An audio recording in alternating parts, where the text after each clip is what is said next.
full of clothes that you haven't worn for a long time and you need to revamp the style a little bit, I'm going to show you some Sashiko to help with that. This is an old denim dress. It's green denim. It's really a pretty colour. I've got bored with it and I just don't wear it anymore. So I'm going to decorate the pocket and around the pocket.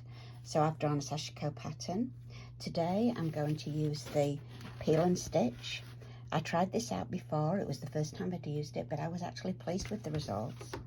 So I drew my pattern. I've printed it onto one of the peel and stitch stickers. It's you can photocopy on here, which is what I did, and it photocopies onto the cloth feel inside. So I'm just going to cut this out and arrange it how I want it to be on the dress.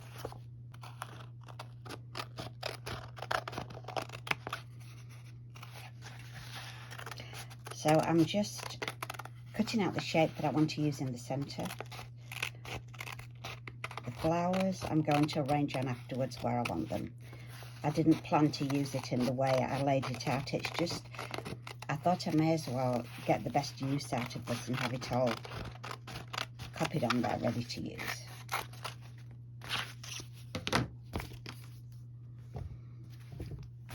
So I'm going to just deal with it one part at a time, and I'm going to just position that on there where I want it.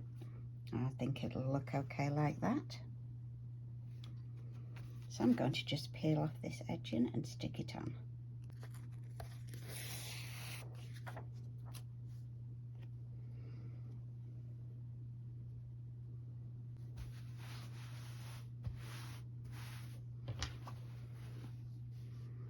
So that's ready for me to sew. My plan is to put some flowers here above the pocket, and that's what the other parts of the pattern are for. So I'm going to begin the Sashiko.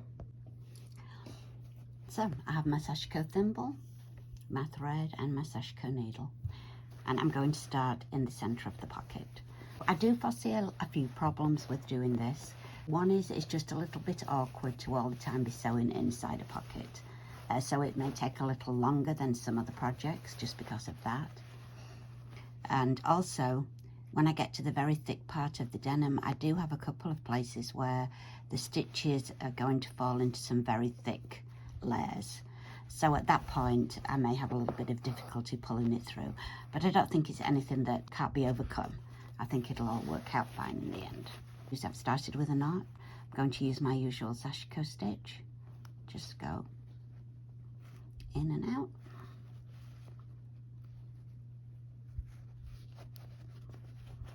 I thought about just doing white on this. I thought it would be subtle, but I want it to show up a little bit more than that. So I decided again on the variegated thread, which really I like to use. And we just have to see what the results are. A lot of times you just do what you think, and then in the end, see how it comes out. I think that's half the fun of Sashiko. Don't forget, as you're sewing this, you're still going to do your attention as normal. Can't take as many stitches loaded onto the needle as I do usually, because it's a curve, it's a little bit awkward to handle, and it's a little bit thicker denim, plus the thickness of the transfer sheets.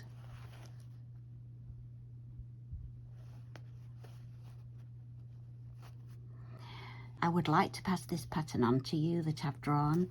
You may be able to just draw it yourself or make your own pattern as you choose. At the end, I will just put a photograph in so you can maybe screenshot it and print it.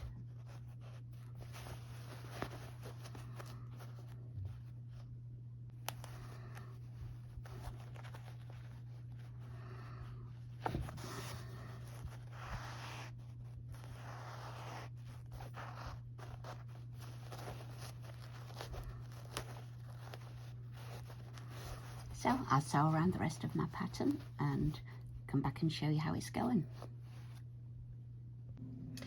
I finished my first part of this Sashiko. You don't get really that good an idea of what it's going to look like because of the peel and stick that's still showing there, so the white, doesn't show up against the colour very well. But I'm not going to take that off yet because that involves wetting my fabric. And I want to go ahead and do the part that's going to sit on the dress part for now. I didn't really have much trouble with this at all, less than I expected actually. It turned out I didn't go into any of the double thick material. It really went okay. So I'm not sure what to do on the top. I was thinking a little arc, maybe, with these little flowers. I was actually thinking of them coming out of the pocket, but I think they're too big for that. It'll stretch too far up, and I want 3, not 2. So I think I'm just going to go with a little arc over the pocket.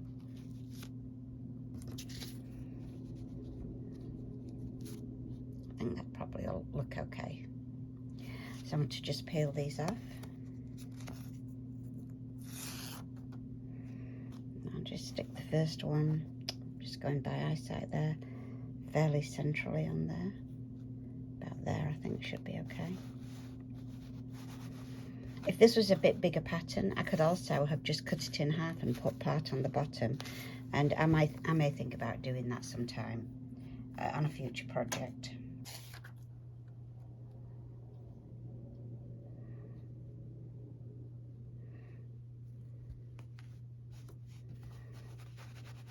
So I'm just going to put this last one on, then I'm going to go ahead and start doing the Sashiko. It's just the same as the Sashiko I've done already. So I have put all those down on there now.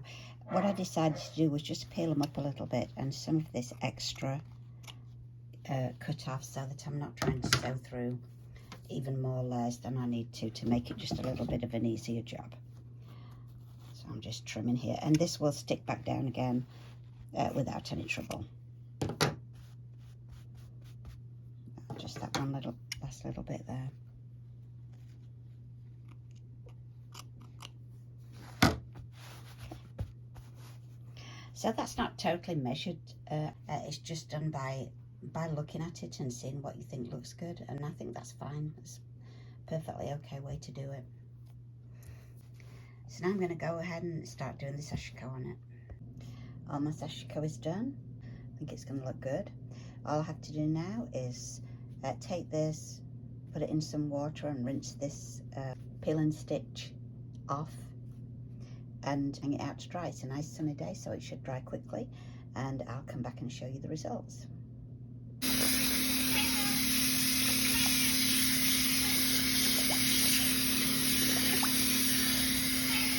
So there's my pocket all finished. It's actually not quite dry yet, so but I think it looks okay. Yep, Daisy thinks it looks okay. Don't nudge my phone, Daisy. So if you've liked this video and you're interested in the Sashiko, come on. So if you like this video and you like the Sashiko, please subscribe and I'll make more Sashiko things. I'm adding a photograph of the pattern at the end so that you can just do a screenshot of it. I'm not a great drawer, but I transferred it on here and it's sewed up just fine. Or you can go ahead and design your own pattern.